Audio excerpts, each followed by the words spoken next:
Welcome back to Division I Rejects, episode 113, July 25th, inching closer and closer and closer to fall camp for a lot of teams, ourselves included. The man tonight that joins us, Duke Hill, defensive lineman from Mount Union down in Alliance, Ohio. He was the third-team All-American defensive lineman for the Purple Raiders. Excited to talk to him about their last year's trip to the Stagg Bowl.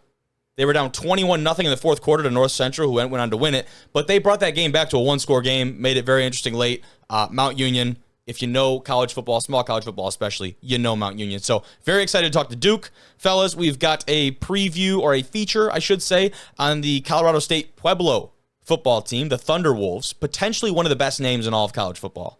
Very excited about that one. Thunderwolf. What is a Thunderwolf? We'll talk about it later. And then our other piece for small college football today, the MIAA, preseason rankings. They had their media day today, the 25th, as we're filming this, to take a look at their preseason rankings, maybe a couple shots from their media day down there.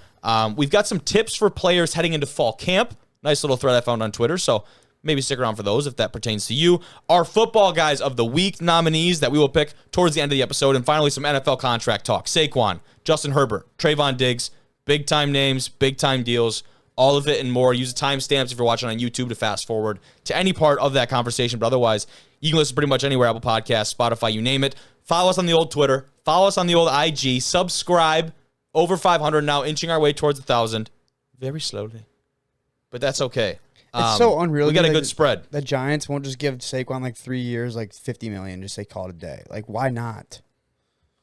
Because just running back market. Because then that would mean, what would that mean for every other back? You know? I mean, you saw how petty the QB market is because Herbert just beat Lamar Jackson by a half of a... Why can't you just get someone in the draft that can be just as good? So you just we'll talk about all of that and more after the guest conversation. But first, let's get into the conversation with Duke Hill from Mount Union. Joining the show tonight, one of the captains from the Mount Union football team in Alliance, Ohio, the Purple Raiders. Sweet name, by the way. A third-team All-American selection in 2022 at the defensive tackle position. It's Duke Hill. What's going on, Duke? How are you, brother? What's going on? Doing good. I'm glad to be on. Pumped to get you on here, man. I saw the last Instagram post. Last post before I go ghost. It's time to handle business. Yeah. Tell me about it. Yeah. It's like, because I like camp around the corner. Yep. And I feel like what I've been doing this summer is like get ready I've been training, like getting ready because I have a football camp. Had a football camp this year. I saw that. In Memphis, and I've been getting ready for that. So it's like, that's awesome. I ain't really been showing my face. So I was like, let me show my face one every time before football season. Just remind these people I'm still out there before I go, dark on yeah. That's the kind of guy you are when you get into camp, though, like no distractions, huh? Yeah, for the most part, because like Mount Union, I don't know if it's like the Everett, but like Mount Union, like they take their time serious. Like you're gonna get them 100% regardless. So it's like the only way I can fully lock in is like I get them more than 100% because it's not like I'm new to it, so I know what's about to happen and stuff like this. So I already might as well buy in. I feel you, man. When does camp start for you guys? Like August 7th, August 8th-ish. That's when everybody will be on campus. I feel you. We're on kind of the same schedule up here.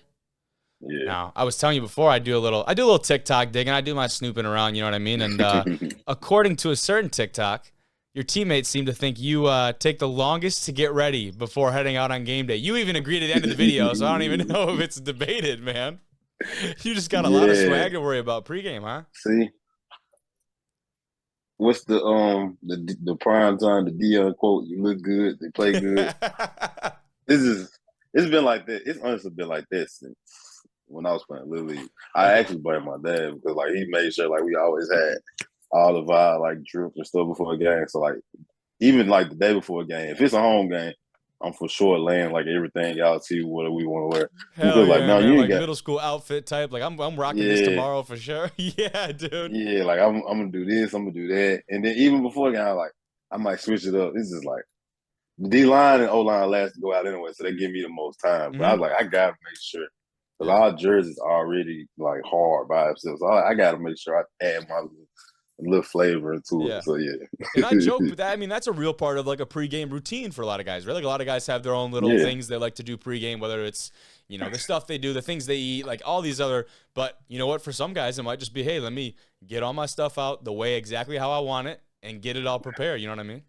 Hey, I guess it just make me in that part, like it just made me feel like I'm prepared, like Yeah. because like if I'm running around trying to figure out what I'm about to wear and stuff like that, it's like, dang, I'm not prepared for the game. Like I hear I'm you. worried about what I'm about to wear, and I'm not worried about the team. All that stuff. I guess it's just to be prepared type of thing. I love it. Now, you got your degree this spring, correct? Mm-hmm. Okay, sweet. Yeah, What'd you get your degree in? sport business. Sport business. All right, my man. So what is this Mm-hmm. fall going to look like for you? Are you doing grad school? I know you got to be enrolled in some credits still. Yeah, I'm still gonna be enrolled in some credits. Yeah, so Good, man. Good for you. Now, we can talk about your team a little bit, right? Part of the number one ranked defense in the country last year. You're obviously a big part of that. We talked about a little bit of your accolades in the intro. Has to be exciting right off the bat just to get another crack at it with this group. You guys have a lot of big time returners heading into the season, man. I just got to imagine the energy and the excitement level and the expectations around you guys. Not that they aren't always at a very high level, but this year especially, it's got to be it. yeah, the expectation gonna always be there from us to alumni, fans, coaches. Like the expectation will always be there. But I feel like it's more exciting because it's like we got the right amount. We got the right amount of balance. We got young guys that's hitting on all cylinders. Got experience coming back. So it's just like we hitting on so much. We hitting on all cylinders so much. Like the spring, we was just like this, like this. So it's like. And if we could do all of that in this short amount of time, I just imagine what it looked like from August to December. Hell yeah. Because like in the Lions, this is expectation you play all the way to December. So yeah, we and just I gotta actually took a keep visit that to all the Mount time. Union. I remember like that was one of the first things that you hear is like the expectation here is to win, and it's not to win a game or the regular season or the conference championship, get to win into the play. It's to win it all. Like that is the bar there, and you can say that when you have the track record that program does, right? So when you get on campus, how often and how regularly is that just beat into your system that like this is the bar, this is the only measurable form of success for us, really? Man, it's everywhere. You go into the weight room or you go into the you go into the weight room, it's banners right as soon as you walk in, it's like all over. You got pictures of people like Cecil Shorts, Pierre Garcon. It's just like people that were like big in Mount Union, just all over the weight room. You go into the we got called the Capers, the Dom Capers building, trophies everywhere, Oh yeah. all conferences, like it's all around you. It's like it ain't no way that you can escape it. Like you get the Mount Union, be like, yeah, it's not. You can feel it. Like once you're around, like the expectation to win isn't.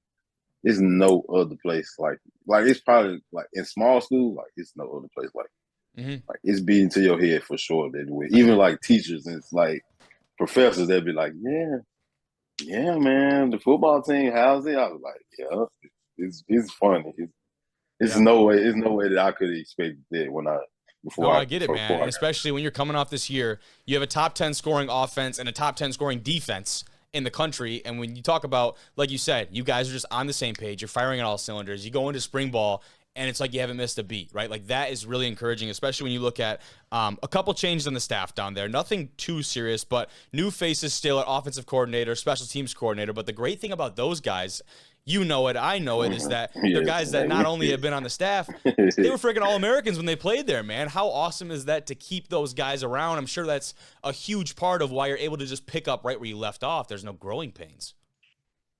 Man, it's just like the standard. Like they always say at Mount Union, like the standard is like nothing changes. They won championships. They played in national championships. They won conference championships. They already know what to expect. So it's like they wouldn't give anything less. And plus, like in my opinion, one of the greatest coaches of all time, Larry Karras. He always around. So it's never like he just retired and then just went off into the sunset. So he always around. So like.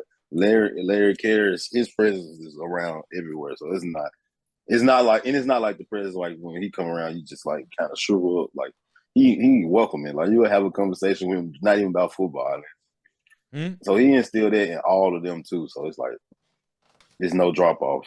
Honestly. Yeah, that's great. And then even just on those two guys specifically, like those are two guys that played, had a good stint in the pros, both of them too. Mm-hmm. And that's something that, for guys, I don't know what your plans like post football are, or other, a lot of your teammates, I'm sure, have the aspirations to go and play at the next level. But we talk about it a lot with guys in the show, right? To have the blueprint to be in front of you. It's one thing to forge your own path, and it's obviously, a little bit difficult. Maybe some guys want it that way, man. But to have the blueprint in front of you and to know that, hey, scouts, number one, know this program, are going to be watching this program, and we perform at this level, there is a really good chance I'm going to get the looks I need to go play at the next level.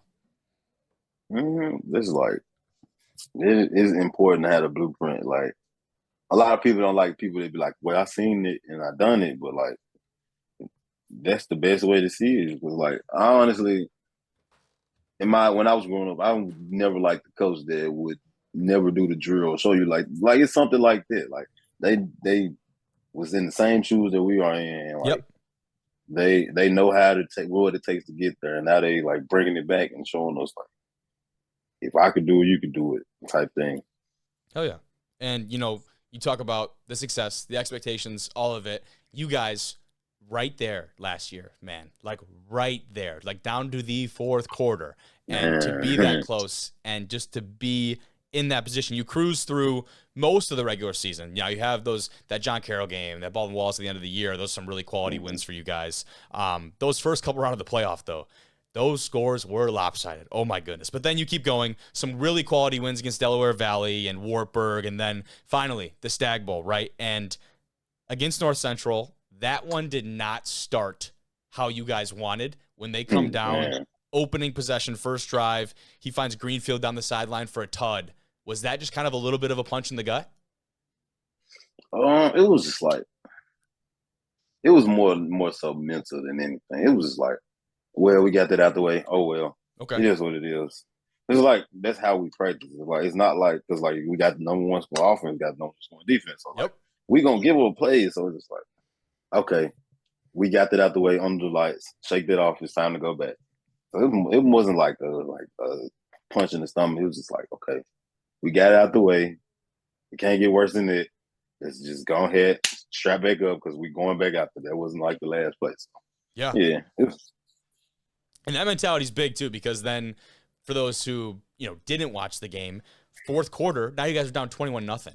And you're like, definitely not a situation I'm sure you guys would find yourself in with the offense that you guys showcased all year. You had, the leading passing yard leader in Division III by almost 1,000 yards, and some really talented weapons in the offensive backfield on the outside that people have talked about ad nauseum. But you bring it back to a one-score game. And that energy, talk about that last little portion of the game, because that mindset is obviously huge to get yourself to that point, right? To allow yourself to recover and get back out there. But talk about that last little portion where you really start mounting that comeback and you made this thing really interesting. Man, so it's crazy though, because from when they went on 21-0, I had got hurt. I had got hurt, and I was winning the locker. I had got like carted into the locker room, and then I came out, I was like, oh, okay. I'm like, okay, we scored. And then like I'm just sitting on the sideline as a spectator. I'm just like, okay. Like now we moving like the Mount Union team. Like I've seen like 14 other games. So it was like it was kind of weird. It was like, dang, like we don't look like the same team we looked like before that. And even on defense, like I wouldn't say like the numbers were like deceiving, but it was like that was one of our better games against like a great team. So it wasn't like we played like scrubs. Like that team was averaging almost close to 400 yards on an absurd amount. Yes, I don't know the number off the top of my head, but you are damn and close. Beating people like almost close to 50. Like the scoring average was crazy. Yeah. So it was just like that was a really good game between really good teams, and like we came to the game like, okay, we know that we're gonna play for a quarter, so it's not like we just gonna cruise through them and be wondering what we about to do after the game in the second quarter, like the other games, or like stuff like that. Like we knew that we was gonna be in a dogfight, so we buckled down. And I was just so proud of my team, because like I went out and I couldn't come back in the game, so I'm just watching them like still fight all the way to the end. Like, dang, they did that. That's what go back to like our team and our bond. Like nobody rattled, even though we lost, like nobody still was like, ooh, we lost third quarter. They saw 21-0. Like, okay, we lost. We'll wait till next year. And like everybody just buckled down and tried to fight their hardest to get back and win. Yeah, I love that. Now, I wanted to ask too, like, because you guys are we'll say a frequent visitor into the NCAA playoffs, for lack of a better term, and you get to play on that stage so often, right? You get a lot of guys like yourself who have been there for years and get to experience maybe not the biggest stage every year in the national championship, but damn near, right? You get there, you get to that point, and you get to play in those high tension environments. I have to imagine that energy is hard to emulate at practice. A lot of teams really struggle with that. So what does that do for you guys being able to be in that environment? Because there's no better practice for it than being in it, especially in those situations. And I think the playoffs was like interesting though, like because like even in being in our conference, like we played BW and we played BW like the last game. Like that last game was basically playoffs for us. Uh-huh. Like, so it was like they gave us the I would say even wake up call. It's just like let us know like nobody's taking us lightly, and the experience is crazy. It's like you play all 4 years here at Mount you probably walking out graduating playing 60 games. Mm-hmm. It's like dang, like we don't even talk. We celebrate for going to the playoffs. Like we watch the selection show, all of that, but like we celebrate going to 15. That's all they talk about is 15. Okay. Like we don't even look at the regular season finale as the regular season finale. But one thing about our coaches is like they do have that one game at a time mindset. So when we do keep you guys even grounded, though like yeah, they keep us grounded for sure. Because like they were all Americans, like they went to the NFL, so it's not like we just get the big head and like we play for Mount Union because they did the same thing. So they keep us grounded. And we all have a one game at a time mindset because we know we could either win it or we could lose it. It can go really good or it can go really bad fast. Yeah. How easy is it to get new guys, stand on that culture? How easy is it to get those new guys, those new freshmen or transfers or whatever it may be, to get them to buy in right away? Is that something that they come on campus and they kind of see it in everyone else right away that this is something you either get with or you're out? It depends. Okay. Because, you take your visit and you see the 13 rings, see the banners. Yep. Have a good time. The Cecil Shores, and it's like, yeah, I want to be a part of the winning. Yeah.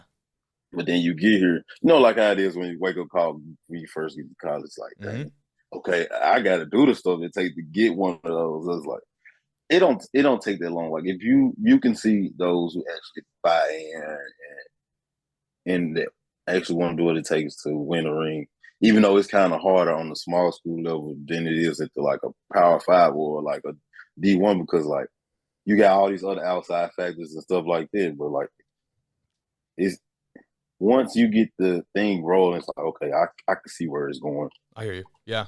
But last thing I have for you, man, talk about you a little bit. Personal goals for you this year. Is there anything on the top of that list, something that you look at if you walk out of your bedroom every morning that's on the top of that? Or is it just, like your coach has said, one game at a time, one play at a time? I got some personal goals for sure. Well, let's hear. The first one is to win a ring for sure. Okay, good. Second one is I'm trying to get further and further on the All-American list. Okay.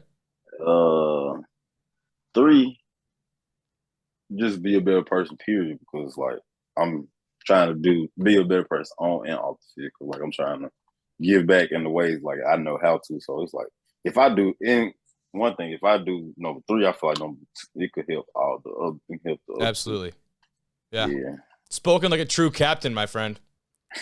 Spoken like a true team captain. I absolutely love it. But that's a real thing, though. And I don't think that would be left off a lot of people's list. And you're right in that the way that you handle yourself and the way you present yourself on and off the field to your teammates, to your coaches, to fans, alumni, whatever that may be, that is only going to benefit the other things on your list. So I totally agree with that. But my man, Duke, that's all I got for you tonight, brother. I really appreciate you coming on and taking a little bit of time. And, sure, I'm excited to see you guys hopefully make that trip back. This is going to be the year for you guys, huh? Yeah. This is the year you stamp it. Gotta be. Like, manifest. It gotta be. Like, that's like that's one that you look at before you walk out every day, before you go on the field. Like it's no way. Because like that was the first time I played in that championship. So it's like I gotta get back. Like because being at Mount Union, you know, like, ooh, like it's a chance I go to the national championship every year. Like once you actually get there, it's like I gotta get back. It's just like it's no way. Like I gotta get that feeling because like that's something like no other. Yeah, I bet, dude. I'm excited for you guys. Excited to follow you, your squad through the season. But have a great night, brother. Thank you once again for coming on the show, too. talking a little ball. You.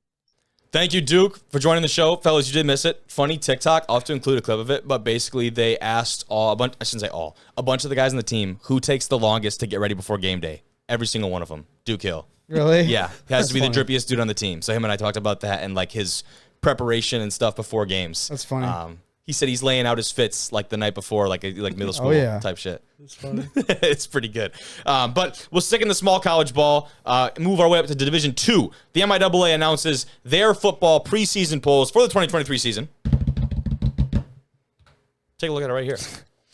Not a whole lot of surprises. I mean, we're going to talk about preseason polls. Preseason polls don't have a lot of surprises. I do think this one is rather interesting, though, because this is a league that the number 1 and 2 spots were obviously pretty locked in with Pittsburgh State and Northwest Missouri. That's how they finished the conference last year at 1 and 2, respectively. But then you look at about 3 through 5, maybe even, you could argue like 7, 8 right there. Like Emporia State, Washburn, Central Oklahoma, Nebraska, Kearney, even that Central Missouri, the Mules, and then you kind of get into it. But that middle of the conference right there could have been any order, and I don't think anyone would have actually argued with it. This conference is going to have a lot of turmoil, especially in that inner part. And who knows, because when you have teams like that any given week could have that type of performance, you could have a Northwest Missouri or a Pittsburgh State go into their house and come out, upset.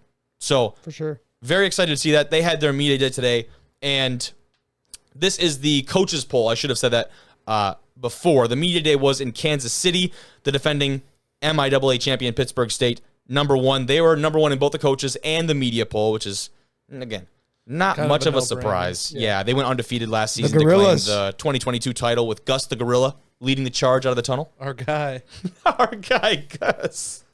Imagine if we could get Gus on the couch for an episode. Just Imagine that we would got be like incredible. Imagine we just filled this place with like cutouts of the D2 mascots like in the corners. And shit. that's hard. Like we should do that once we get big time and have like Yeah. like a big ass studio. Just get a bunch of D2 mascots and just deck it out. Like Gus would be in that. oh for yeah. sure. Oh him. Front and center and the What's his Fighting name? Okra. Yeah, what's his name though? This is literally the Fighting Okra. That's it. That's what he is. That's what he is, man. Boxing gloves. But Pittsburgh State, they claimed the 2022 title. The end of the year, 12-1. They lost to Ferris State in the second round of the Division II playoffs. They gave Ferris State a game. It was Oh, like yeah. 13-14, It's probably if the I best game remember in the correctly. playoffs, honestly. Yeah. It was definitely up there Because the because of national the brand championship of wasn't football good. they play. But I mean, GV Ferris. That was, certainly up there in the conversation as well. This conference kicks off Thursday, August 31st, and it looks like here it says, due to Lincoln University competing as a non-conference opponent, this season's teams will play a 10-game conference schedule that concludes on Saturday, November 11th. It's only 10 games for these guys.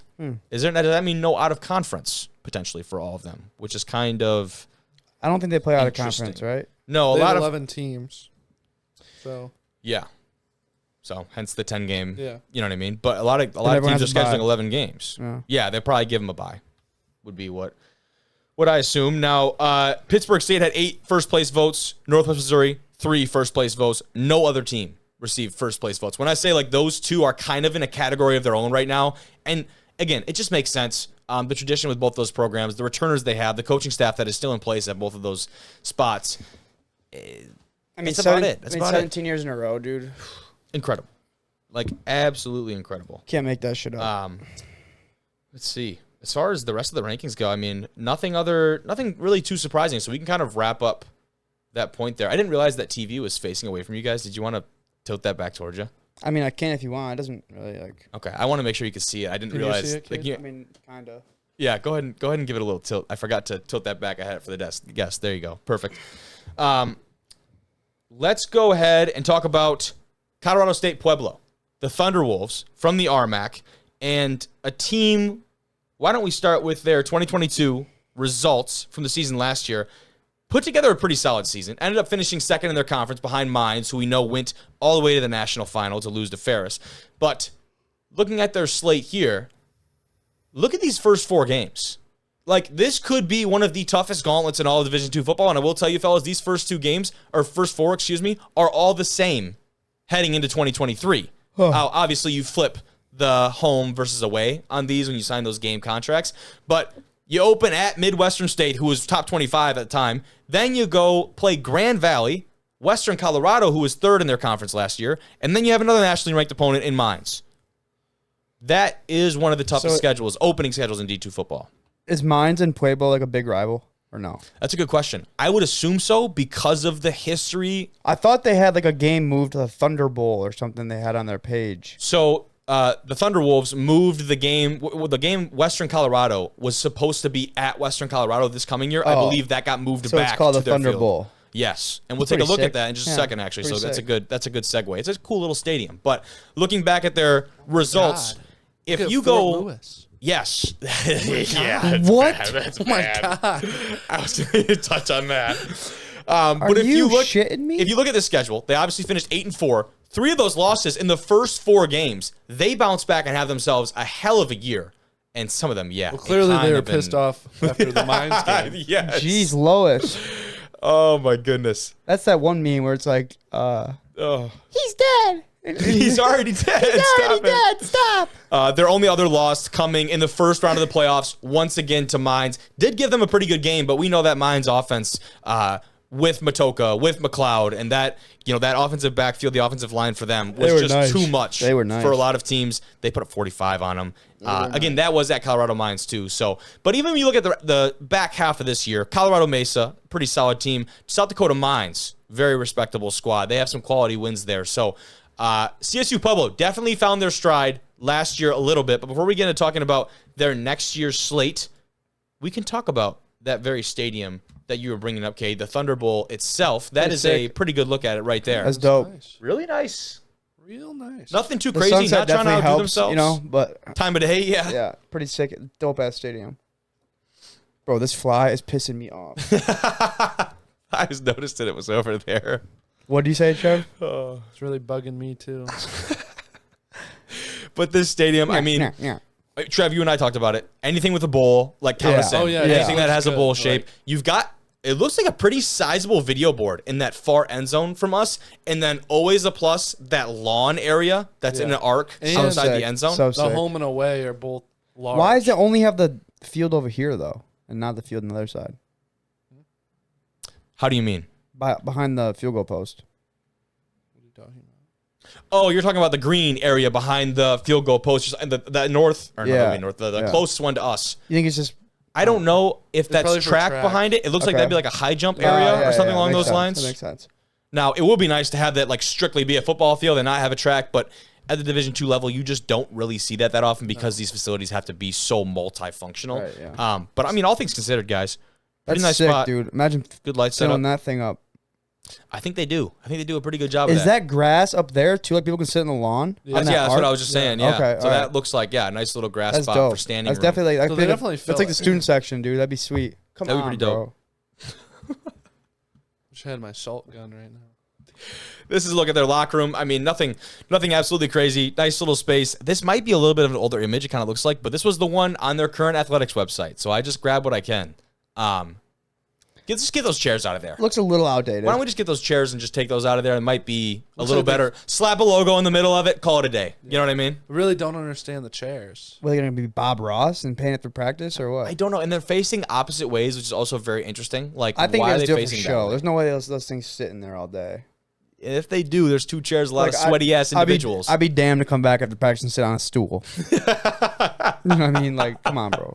There's no way they keep those in there. They probably set them up for the helmets. That's pretty good. No, they probably did. There's a little bit of opposing that. It's definitely could be the case. Now, here's a look at their weight room, which I actually really like the look of this. Yeah. This is something that a lot of natural light in there. The rack set up, Olympic looking weights right there. Love to see it. Pretty clean.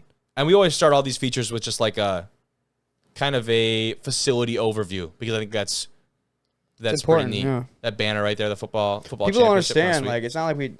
Oh, you didn't go D1, man. You got it. You got it tough, bro. You got the must- mud at D2, You yeah. must have not had shit. Come take a walk around Superior Dome up in Marquette, brother. Or like, look at this, dude. Like, come on, that's beautiful. Very nice. Yeah. You're telling me you can't succeed No, it in looks there? great. It looks fantastic. A nice big space too. Like definitely could fit a Right. squad in there and get a great lift in. So that's a really big part of it actually. But before we talk about some of this year's returners, some of the guys that are leaving, there was a good tweet here about some of the current Thunderwolves in the pros. And fellas, I think you'll actually be surprised by the second man on this list, Ryan Jensen, How did I not know that? who I believe has since retired, right? Am I Yeah. correct? The center, former center for the Buccaneers. Ryan Jensen was a CSU Pueblo Thunderwolf. Interesting. And that I knew would have that. never expected. You got Morgan Fox, who was in his 5th season there. Looks like he plays for the Rams. Mike Pennell in his 7th season with the Chiefs. And then Deion Sizer's a recent graduate, 2nd season in Denver with the 2020. Broncos. I'd be interested to see if they're still playing. Yeah. So, that's right. That is just an old tweet. That is good to note. But now, obviously, the one we do know is Ryan Jensen has since retired, but that's a pretty notable alum, man. He played, that was his 8th, does that say 8th year, correct? So he played a decade.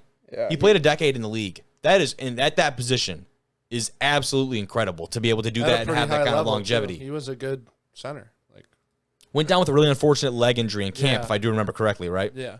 And That's just too bad. Just retired, I'm pretty sure. Yeah. Snapping balls to the old TB12, correct? Kate's favorite. Kate's favorite. What's that? TB12. TB12. Oh yeah. I like the better when he's But- not mentioned on the show. Yeah. Let's get into some of the current guys, though, right? Couple guys they're losing. Some big time. And, it's a good and a bad thing because these 3 guys I'm going to talk about all going on to play professional football in 3 different leagues, which is pretty exciting for them. One of them we had on the show, defensive lineman Trey Botts. He signed as a free agent with the Baltimore Ravens before the draft was even over. Definitely go back and find that episode. I'll try and remember to put a video card here to go listen to Trey's episode. Absolutely enjoyed having him on the show, but that story was really interesting because he kind of realized, and Baltimore did too, that he wasn't going to be a draft pick and said, we really want this guy. We're going to sign him before any other team gets a chance to do that. I didn't know that was a possibility. That is weird. That was really Before weird. the draft is even up, you get the rights to someone. There might be some type of, if this, then that type deal going Well, on. I feel like there's got to be some sort of way where like they know, okay, there's this many picks left. They go on the list. Are they going to take them? No. They're going to take them? No. They're going to take them? No. Yeah, So, like, absolutely. There's some sort of like he knew in the back of his head too, right? Like he's Yeah. like, Or else you wouldn't have signed. Right. If you think you're going to get drafted, I ain't signing this free agent deal. Yeah. You know what I mean? But great video. Be sure to check out Trey Botts, signed as a free agent with the Ravens. Super excited to see what he does. Another one in their defensive line, Momar Fall, drafted by the Houston Roughnecks in the XFL. If you remember that video from him walking with the Lions, that was Momar. that was Momar Fall. He was on here too. Yeah. No, he was not on the Oh, show. he wasn't? No. But you and I watched that video of him Yeah. walking with the Lions. That was sick. I don't know if you were here for that one, Trey. Dude, it was so sick. Literally, the dude He's is literally just Lion King, straight bro. out of a movie. He's Like, literally it Lion is King. freaking incredible. He's the I Lion listened King. to the pod. I remember it. Yeah.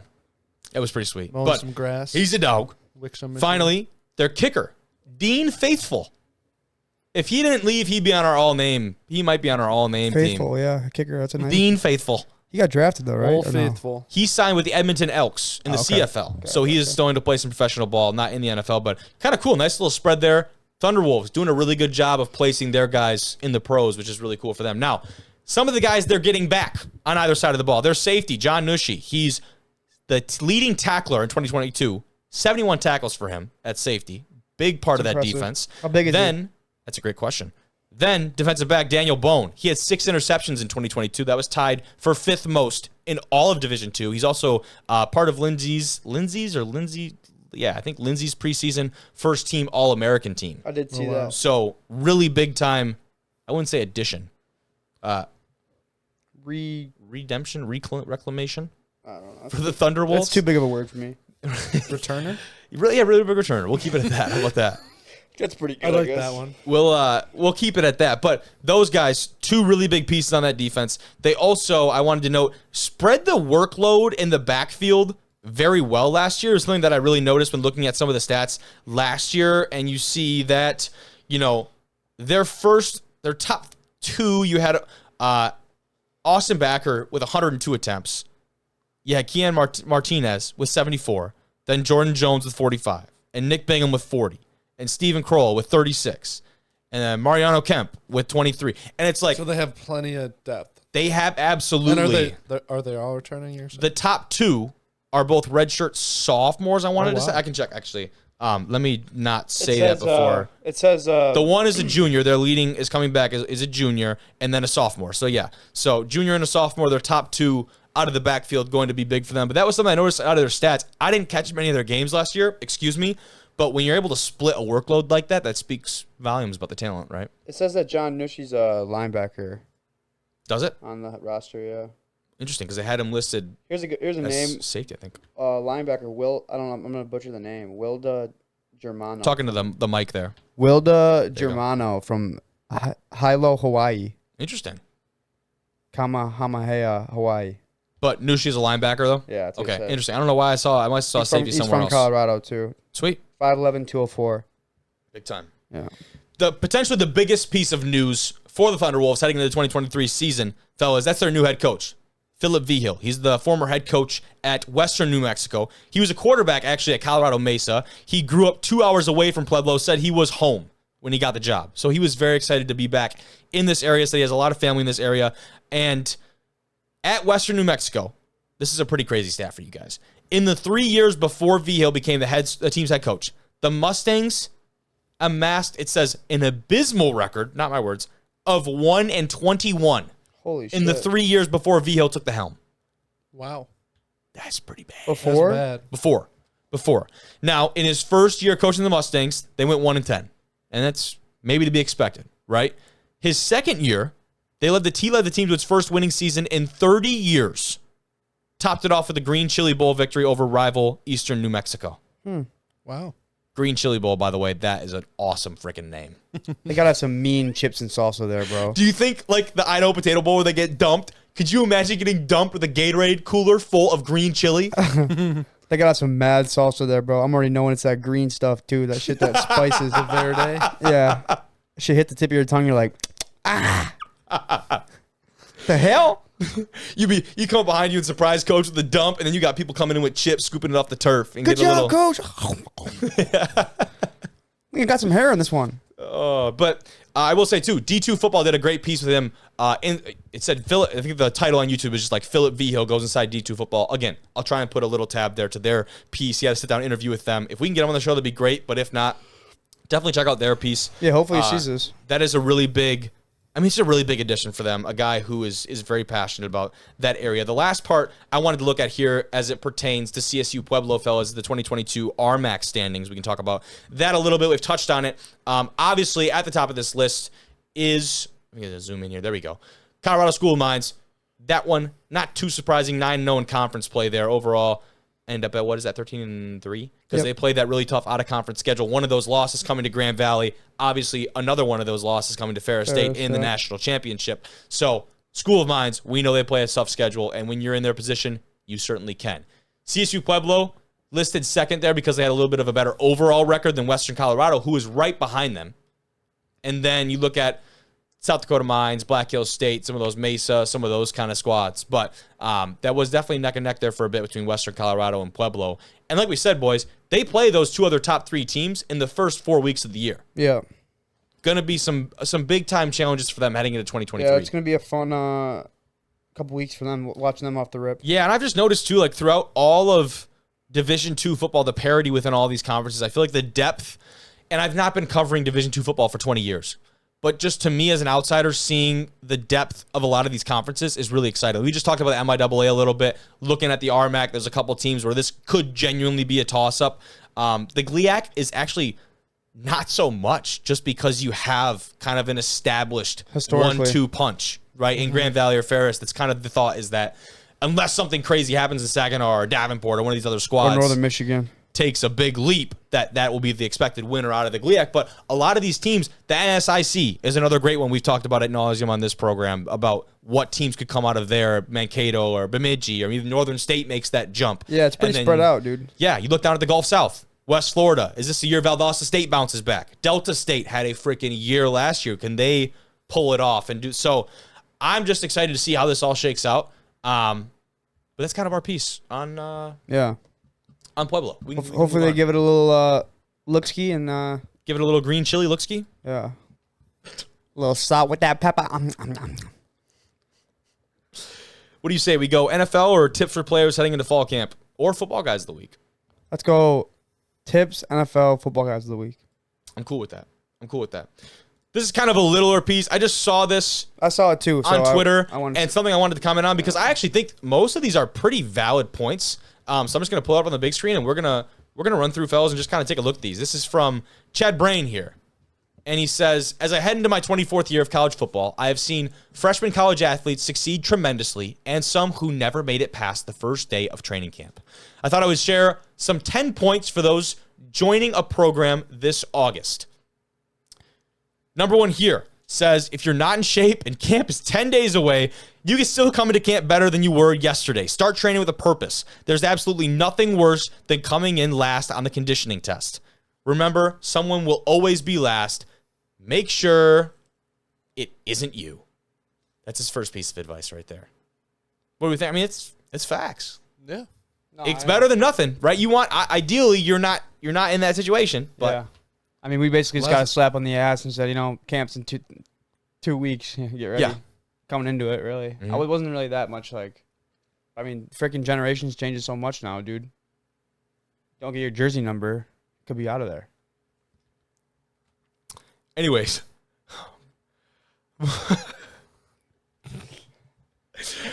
Moving on to the second tip. I'm just saying, that's actually the thing, dude. People, Yeah. Think about it. The generation now is so crazy. That's why I'm kind of interested to see the freshmen that come in here too, because No, it will be, especially because we have so many of right, them. it's a brand new team, bro, and we have to it's not even the coaches' jobs either. This is speaking on camp.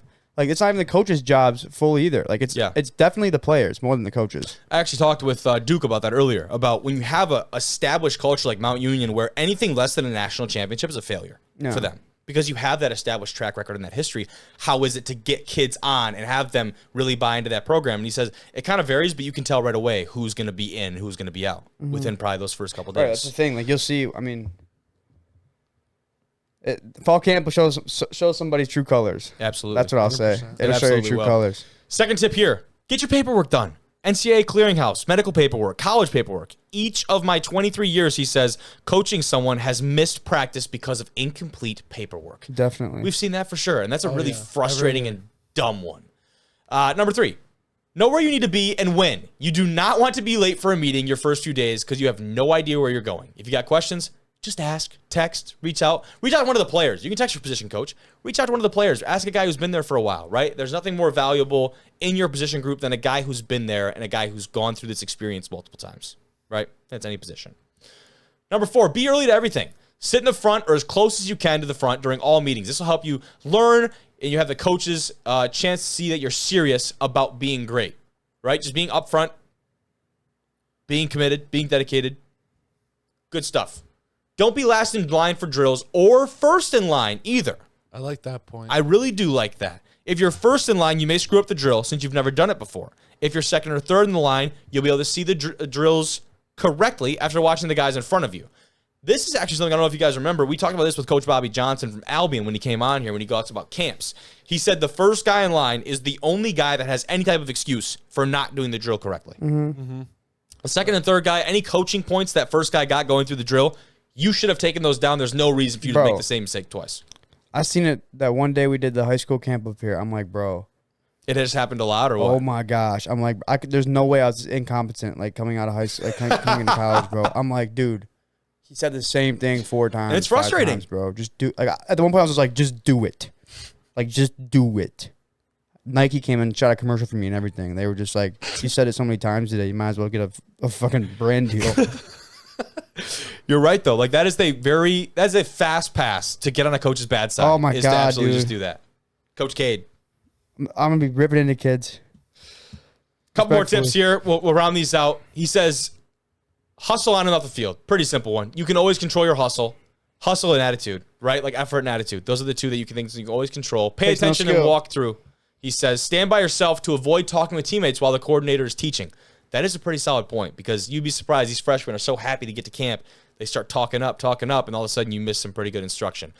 Otherwise, train, study, prepare to play with a sense of urgency. He says, eat and drink properly.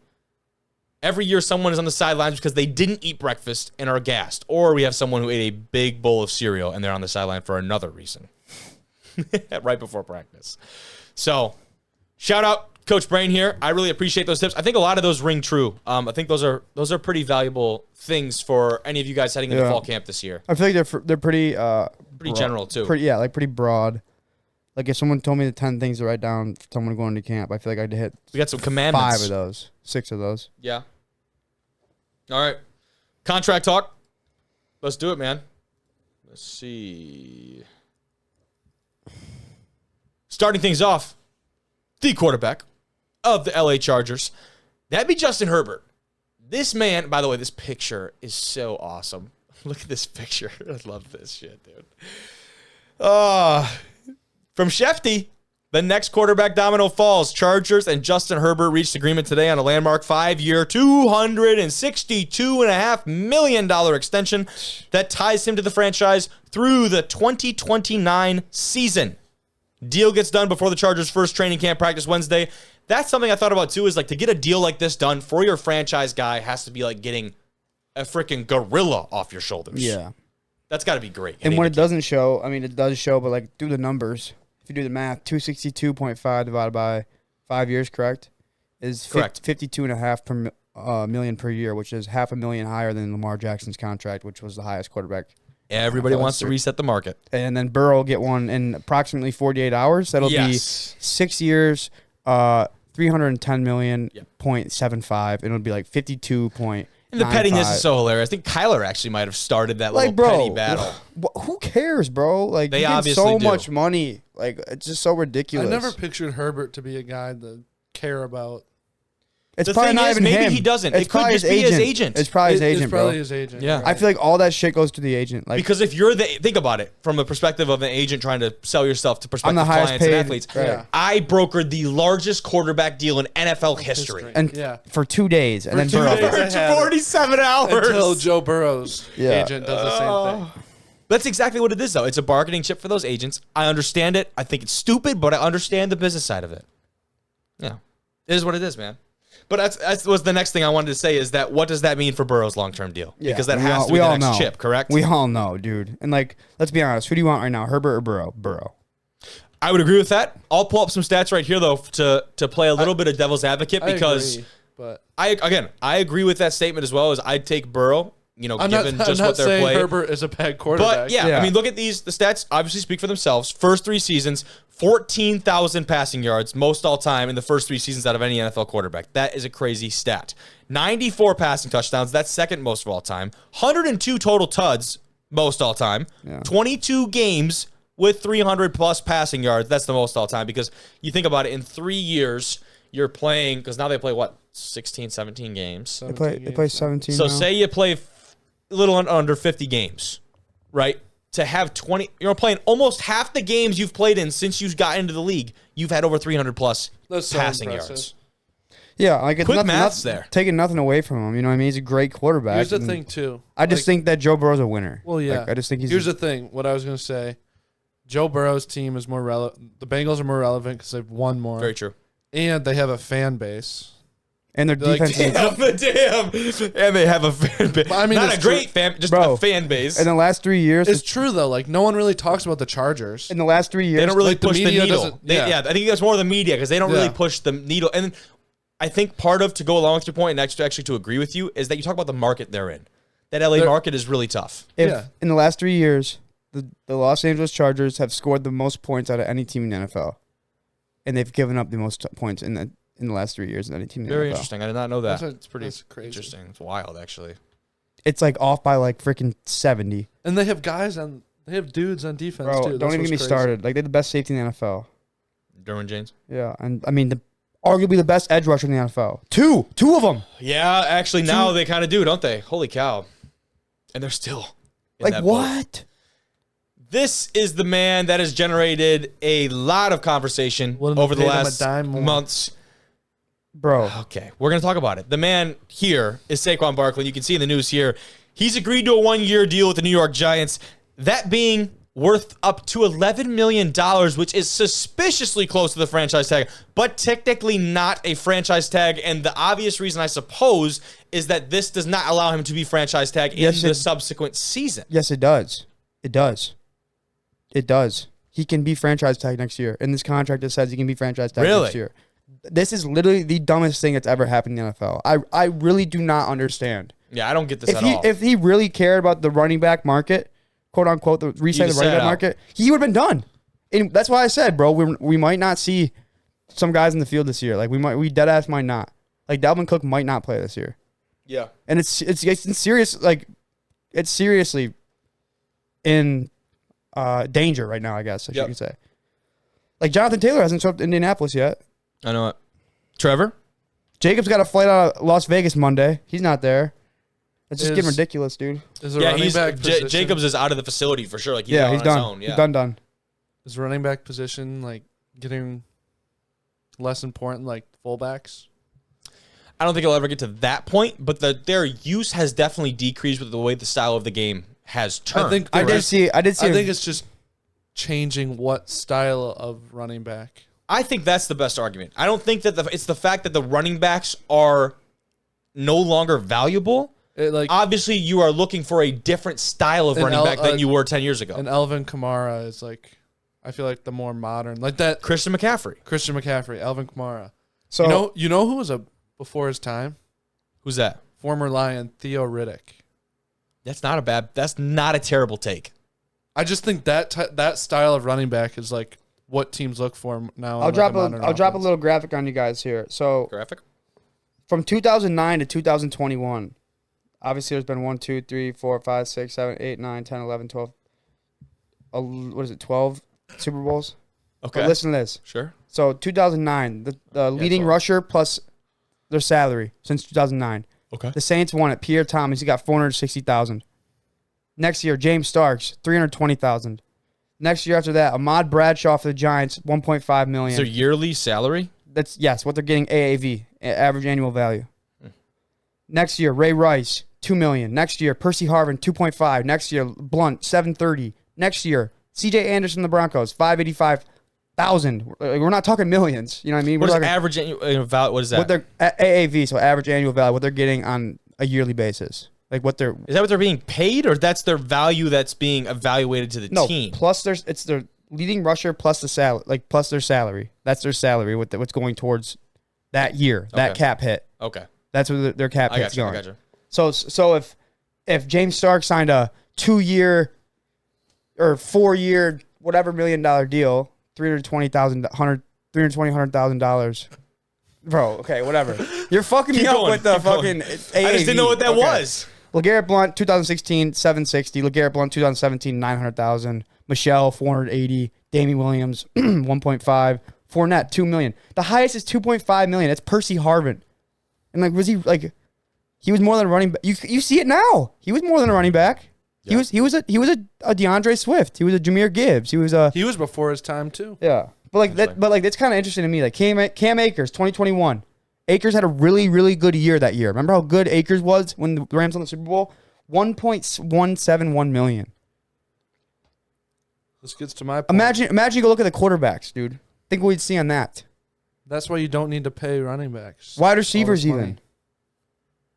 It's where everything's going, right? I feel like it's more beneficial for a team. It'll all come around, bro. It's a cycle. Just hear me out. It's more beneficial for a team right now to get someone like try to find a steal in like the 7th round, like a Isaiah Pacheco.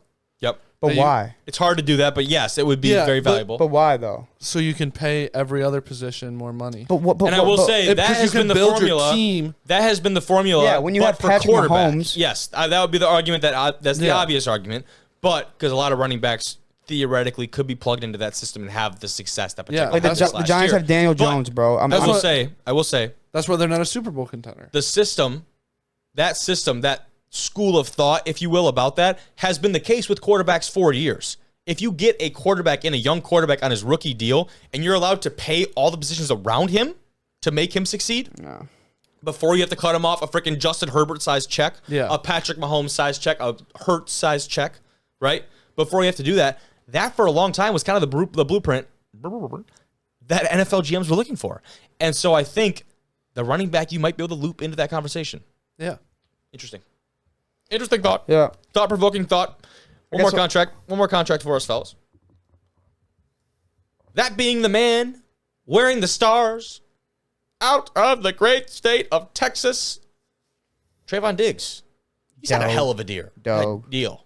He is a deer. My English He is is a hell of a deer. slowly fading What as a we deer. get longer into the episode. But Trayvon Diggs has signed a 5-year, $97 million contract extension. He got paid. He got the bag and then some. Good for him, bro. He's actually like, if you really, people hate on Trayvon Diggs, bro. Just They because it's do a hating because generation, bro. If it you is- look into Trayvon Diggs, he's actually a good ass dude. He's Well, the an numbers don't outstanding lie. father, as far like, as you you know goes, what I like, mean? well, Yeah. His son is that hilarious. His son is hilarious. People But- hate on him though. Like, Yeah. it's so stupid. Because I think the He's so rhetoric good. around him for a long time was that, yeah, he has a ton of interceptions, but, like, what else does he do? I think was kind of the rhetoric Bro, for a minute there. If it's like the thing with him is he has the best ball skills in the NFL. Like, You don't get that many interceptions I without really it. do think like his. I saw this video one time with Peyton Manning and Deion Sanders, and Deion Sanders. I'm not saying this is what Trayvon Diggs does, but like it almost looks like it. Deion Sanders says that, or Peyton Manning asked Deion Sanders, "My teammates used to tell me that you would let guys run by you, look like they're open, so you could throw the ball because you get bored over there." And it almost looks like if you watch a game, it almost looks like Diggs is like, "All right, yeah, throw it, like I dare you." Yeah. Basically. I mean, I'm not a DB, so you have more knowledge on it. But I think he just takes more risks than probably any other DB. Yeah, he's a high risk. He's a high risk, high reward. So he's gonna give up some yards, but he's But he'll also, have a big play every once in a while. what You can was it count on last year when Yeah. he averaged almost a pick a game? That was 2021. 2021. Like that's ridiculous. It's absurd. Yeah, he had It like is. 12 picks. Yeah, that's almost a pick a game. What do we think? Football guy of the week? Yeah, let's finish it. All right, let's do it. Mine's dope. You're gonna love it. I'm going to start us off because I think mine was probably the most obvious football guy of the week pick in the short history of football guy of the week on this particular program. Let me pull this one up for you guys. I don't need the audio on it because the video itself does all the talking you need. There's our man, Dan Campbell. This is a tradition now unlike any other, doing down-ups with the boys as they report back for training camp. If that isn't football guy, I mean, we should name this segment the Dan Campbell Football Guy of the should. Week We definitely award. We really should. We really actually The should. DC football guy of the week. The DC. Yes. But, I mean, enough said. That's my Football Guy of the Week award. You could give it to Dan Campbell every week because he'll That's the probably be thing, in the dude. headlines just about every week. Football doing guy of the something week. crazy. There's really no explanation. It just explains itself. It does. He does down us better than a lot of the players. I'd like him to get all the way up on a couple of those reps there, Dan. But, yeah, he's knocking them out pretty I'll have good. a word with him next week. Yeah, you let him know? Yeah. Look at him move. He is moving a couple of those guys out there. know. I That's mean, pretty they funny, probably man. just had a full on practice. And then Dan has just been sitting there with his He's just venti been- Starbucks, With his right? shoe popping out his mouth. All right, who'd like to go next? I guess I'll go next. Yeah, leave me last. Mine's best. Trevor's got next. Trevor, why don't you explain to me here Well- your football guy of the week take, that being Jim Harbaugh Well, from the University of Michigan and his expected suspension of 4 games this season. Well, first to start, I couldn't think of anything quite at first, and then I thought, let's figure out some way to bash the University of Michigan Wolverines. So we're going with this. So You about to have a whole nother wave of DMs, bro. probably. Anyways, to continue. So we talk about football guy of the week. Sometimes you want to win at all costs. So you cheat, Or eat at all costs. but it's still cheating. So you cheese. So you- Cheat. Cheeseburger. But I understand it's dumb, right? Like it's There's a no, cheeseburger. but this is the thing. It's a cheeseburger. Is that There's actually no okay? For people who don't know, like way. allegedly, Mr. Harbaugh here bought a cheeseburger for a recruit on a visit, which was just, within the legislation is not allowed. Is that the only basis of this suspension? That's what people But are no, saying. that's not but the problem. But this is my problem. Before you get on that, a team can go buy me a Corvette and a Rolls Royce. But if I wanted a cheeseburger from my coach, he'd have to be like, That's No, not the no, team no. buying it, though. Technically, it's not the team Well, buying yeah, it. I also know, had but to still, do. It had to do with COVID that you weren't allowed. it was to during do COVID. anything. Okay, And this Harbaugh dates lied back. to the investigators. He lied to him. That's the problem. He That's lied. why. I gotcha. So no, I didn't buy him a cheeseburger. So Pull he's up the football receipt. guy of the week because Who's this? Dum dum dum. He was just in the thinking- Krusty Krab. But he told me he had the Krusty Krab recipe. just seems like a dumb football thing to do. And then lie about it. Why lie about it? Didn't It's a want, he cheeseburger. didn't He's a want, vegan. bro. He didn't want his credit score. He's a vegan secretly. You can't He's have people just- know he eats. Pull Jim up mine. Harbaugh Pull is a up mine. weird dude. Mine's good. He's a weird football dude. That's our new category. Yeah, The Jim Harbaugh Award. The Jim Harbaugh Award. The weirdest football guy in the nation. It'll just be Jim Harbaugh every week. him. We should. Just a different picture of him. Yeah. Like every week we just go out and find one and just dig it up. He's just weird. Look at him. All right, kid.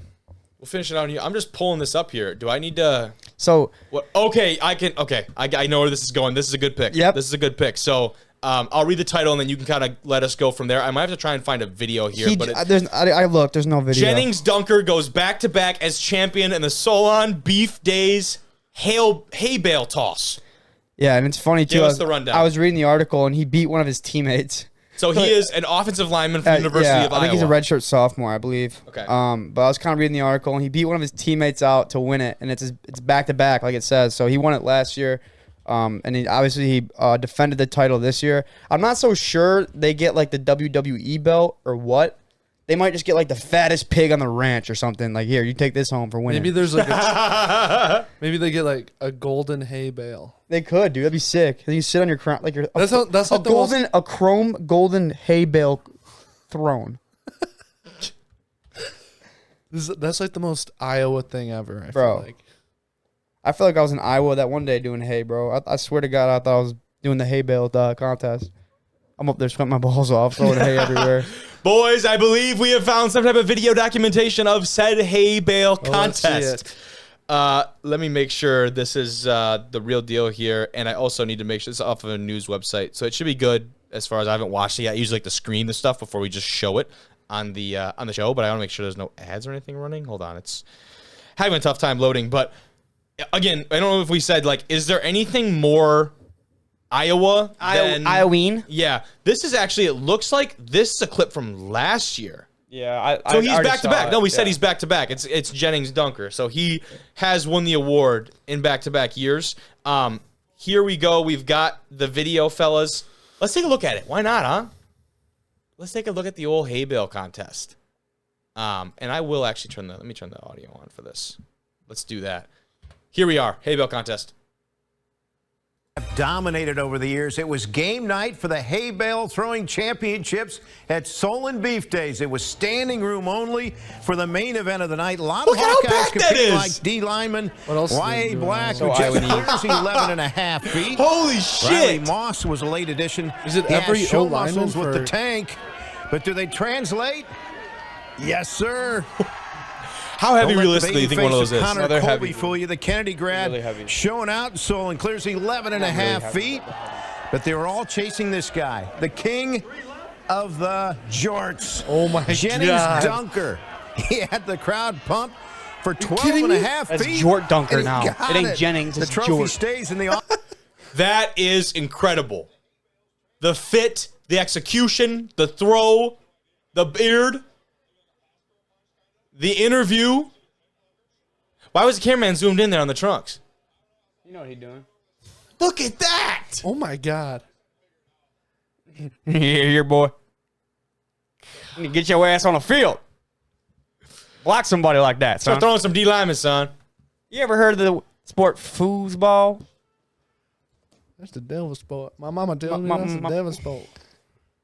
Is that it? That's all we got for today. Football guys of the week. Those were some good picks. Yeah. Make sure to tune in to this week's later episode. Might be coming out on Saturday instead of Friday. I might try and space them out a little bit so we space out our content. But we've got a good guest. Oh, yeah. We've got a good guest. Little big time piece from Wingate.